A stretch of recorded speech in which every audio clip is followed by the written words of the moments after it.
Hello everyone, ముందుగా అందరికీ నమస్తే and welcome to our channel. ఈ ఛానల్ని ఫస్ట్ టైం చూస్తున్నట్లయితే ప్లీజ్ సబ్స్క్రైబ్. ఈరోజు మనం చికెన్ కర్రీ చేసేద్దామా? చాలా తక్కువ ఇంగ్రీడియంట్స్తో, ఎక్కువ మసాలాస్ లేకుండా చాలా క్విక్ అండ్ ఈజీగా చేసేద్దాం. నేను ఇక్కడ 1/2 కిలో చికెన్ తీసుకుంటున్నాను. ఈ చికెన్ని బాగా 2-3 టైమ్స్ సాల్ట్ అండ్ పసుపుతో వాష్ చేసేసుకున్నాం.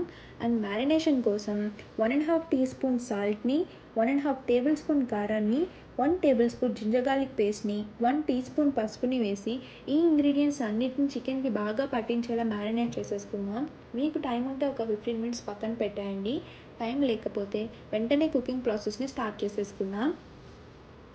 కుకింగ్ ప్రాసెస్ కోసం ముందుగా స్టవ్ ఆన్ చేసుకొని కడాయి పెట్టుకొని, కడాయి హీట్ అయ్యాక మన కుకింగ్ ప్రాసెస్కి సరిపడా ఆయిల్ వేసుకొని, ఆయిల్ హీట్ అయ్యాక 1 పెద్ద సైజు ఉల్లిపాయ ముక్కలు, 2 పచ్చిమిర్చి ముక్కల్ని వేసుకొని బాగా ఫ్రై చేసేసుకుందాం. ఉల్లిపాయ ముక్కలు మంచిగా ఫ్రై అయ్యాక ఒక పెద్ద సైజ్ టొమాటో ముక్కల్ని కూడా ఇందులో యాడ్ చేసేసుకుందాం. ఇవి రెండు బాగా మగ్గడం కోసం 1 టీ స్పూన్ ఉప్పు, 1 టీ స్పూన్ పసుపుని వేసుకొని బాగా మిక్స్ చేసేసుకుందాం. మనం స్పైసెస్ అన్నిటిని మ్యారినేషన్ కోసం యూస్ చేసాం కాబట్టి ఇక్కడ అన్నీ చూసుకొని వేసుకుందాం.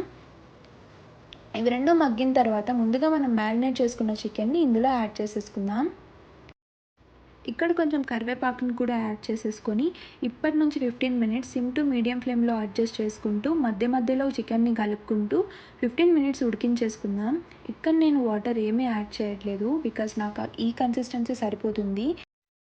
మీ గ్రేవీ కన్సిస్టెన్సీని బట్టి వాటర్ యాడ్ చేసేసుకొని చికెన్ని బాగా కుక్ చేసేసుకోండి. చికెన్ 90% కుక్ అయిన తర్వాత 1 టేబుల్ స్పూన్ ధనియాల పొడి, 1 టేబుల్ స్పూన్ చికెన్ మసాలా వేసుకొని లిడ్ క్లోజ్ చేసి 2-3 మినిట్స్ మళ్ళీ ఉడికించేయండి. ఇక్కడ నేను ఆచి చికెన్ మసాలా యూస్ చేస్తున్నాను. లాస్ట్లో కొంచెం కొత్తిమీర వేసి లిడ్ క్లోజ్ చేసి మళ్ళీ 2 మినిట్స్ సిమ్లో ఉడికించేయండి. అంతే, చికెన్ కర్రీ రెడీ అయిపోయినట్టే. ఇది చపాతీ, బగారా రైస్, దోశ అన్నింట్లో చాలా బాగుంటుంది. ఇప్పుడు సర్వ్ చేసేసుకోవడమే. నేను ఇక్కడ జీరా రైస్తో సర్వ్ చేసుకుంటున్నాను. టేస్ట్ చాలా బాగా కుదిరింది. Thank you for watching. If you like it, please give me a thumbs up and subscribe to this channel. Thank you.